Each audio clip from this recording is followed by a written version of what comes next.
Welcome to the Life of a Marketer podcast. And today's guest is Liz Tassey. She is a fractional CMO. Liz, I'm going to allow you to kind of introduce yourself. So tell us about yourself. Tell us about who you are and what you do.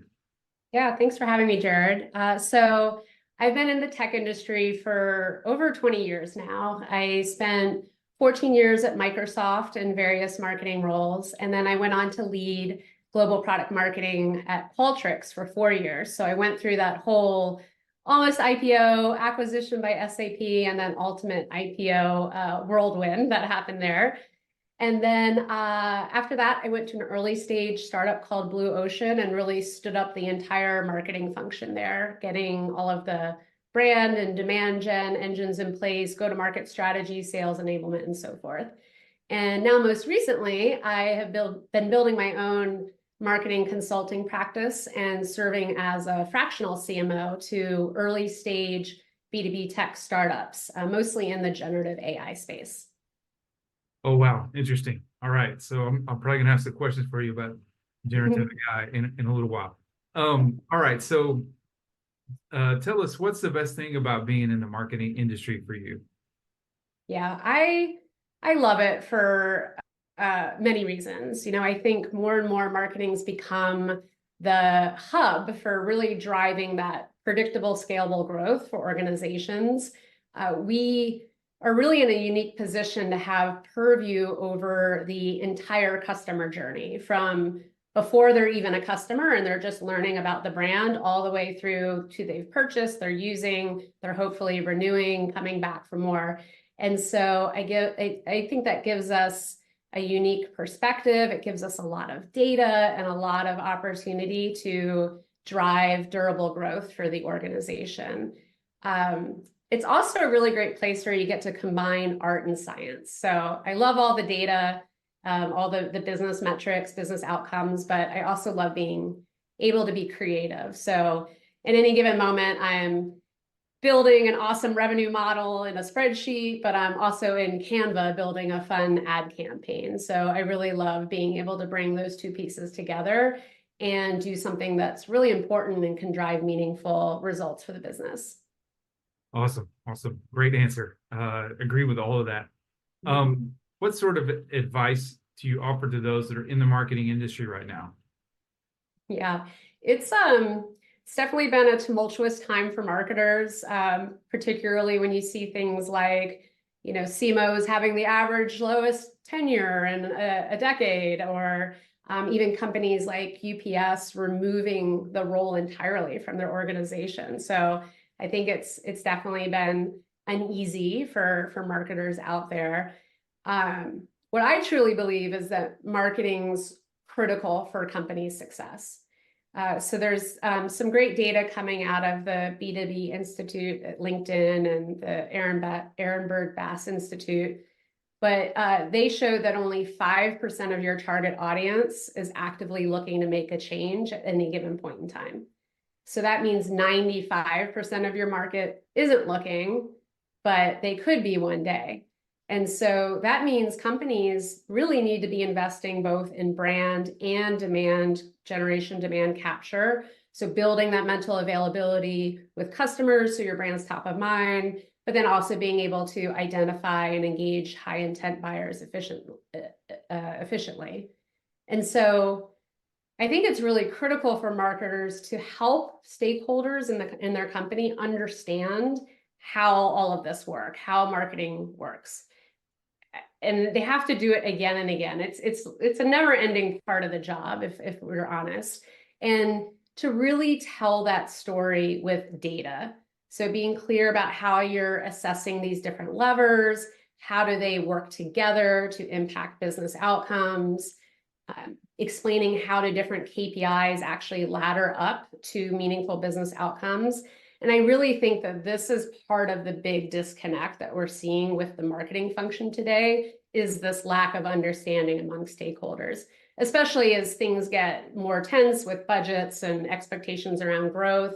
If a stakeholder, particularly your CEO or your CFO, doesn't understand how it's working, the thing that they're putting a bunch of money into, they're going to be likely to pull it back. So I think it's that's my advice, regardless of what level you are in the organization, is to really be able to explain what you're doing and be able to explain that with data and connect it to business outcomes.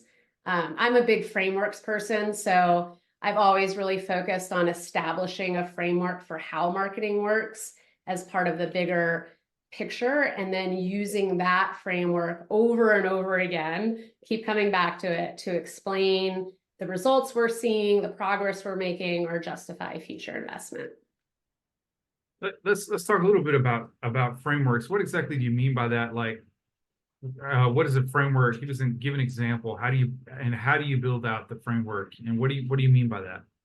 Yeah, and one of the things that I'm working on right now with a client of mine is really helping to understand how building brand and getting that mental availability with our target audience then leads to better demand gen efficiencies, because people have heard of us, seen us, understand us, they're more likely to now want to engage, and how that then flows through the deal cycle. And so being able to create those building blocks of what you're doing at each of those stages of the funnel, showing what those tactics are, but then how do they relate to the next stage and how you're moving that customer through. And so I've built out that framework to really in the context of goals for the business. I think that's the other piece that is helpful when you build out that framework. So your first goal is, hey, we've got to build brand recognition, brand understanding. There's lots of AI companies out there,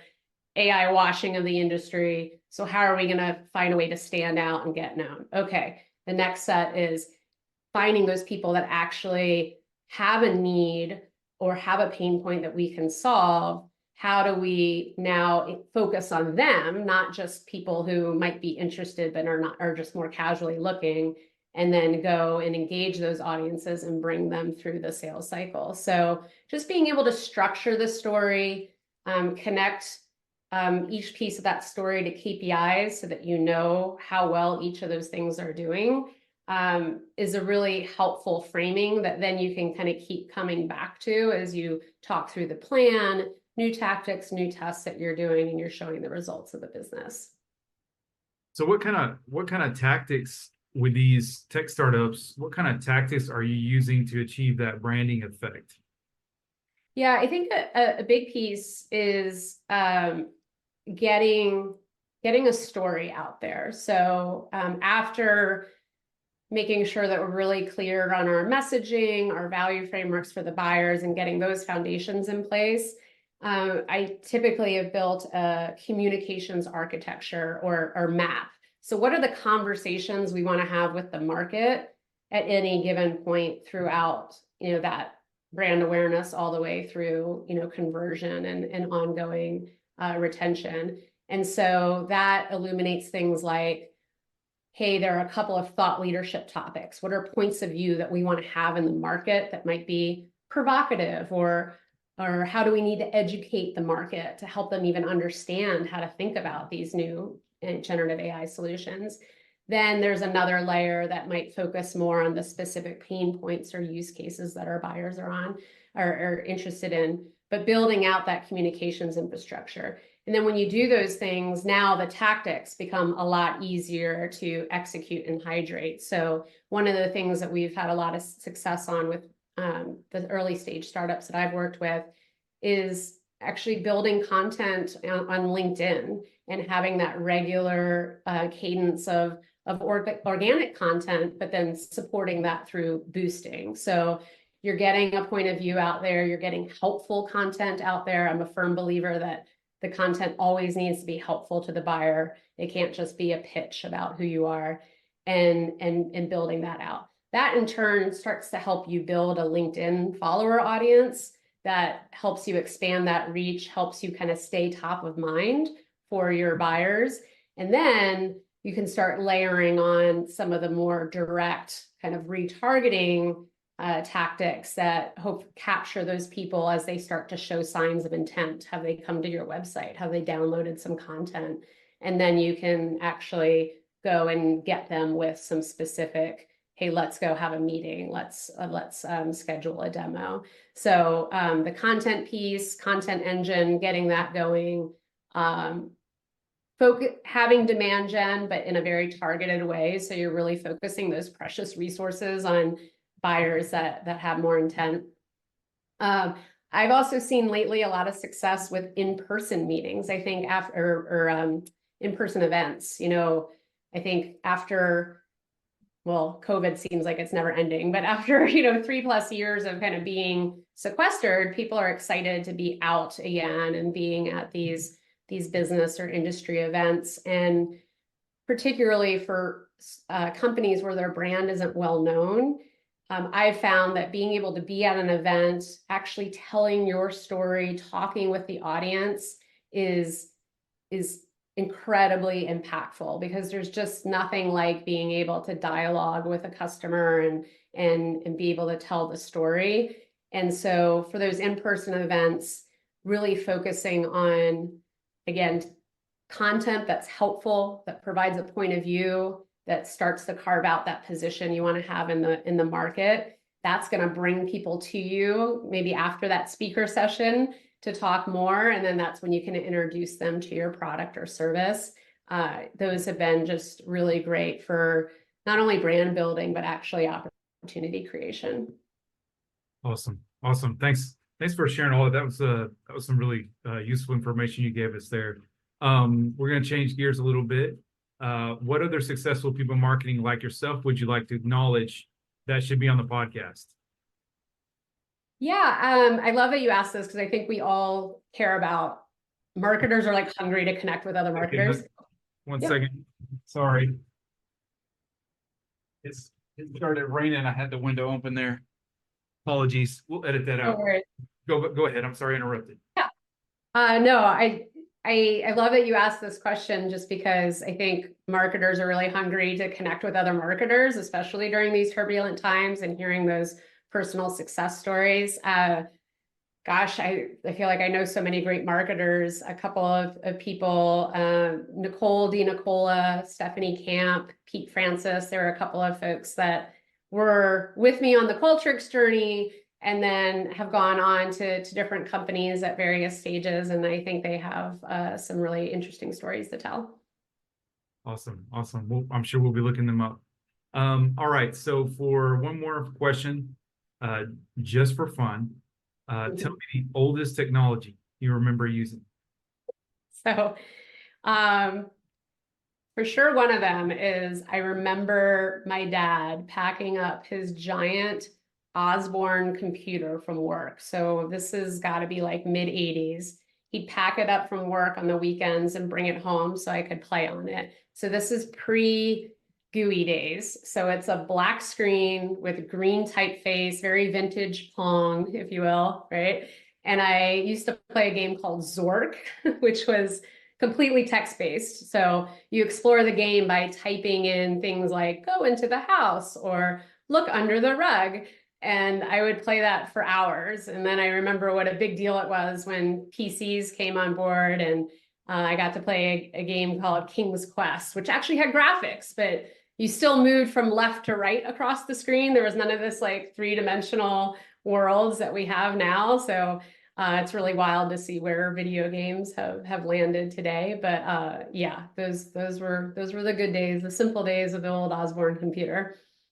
Zork. I've never heard of that. Yeah, it's a classic. Look under the rug. All right. Yeah. There's a stairway. There's a door, trap door, and a stairway under the rug, by the way. Wow. Things have come a long way since then, for sure. Definitely. Yeah. All right. Well, we're gonna end it here. This is a short podcast. Everybody, Life of a Marketer podcast is on Tuesdays. You can catch it on Tuesdays and Thursdays at 11:15 or 11 something. We stream it all over social media, so it can be Facebook, Instagram, LinkedIn, wherever you happen to be. You can also subscribe to our YouTube channel.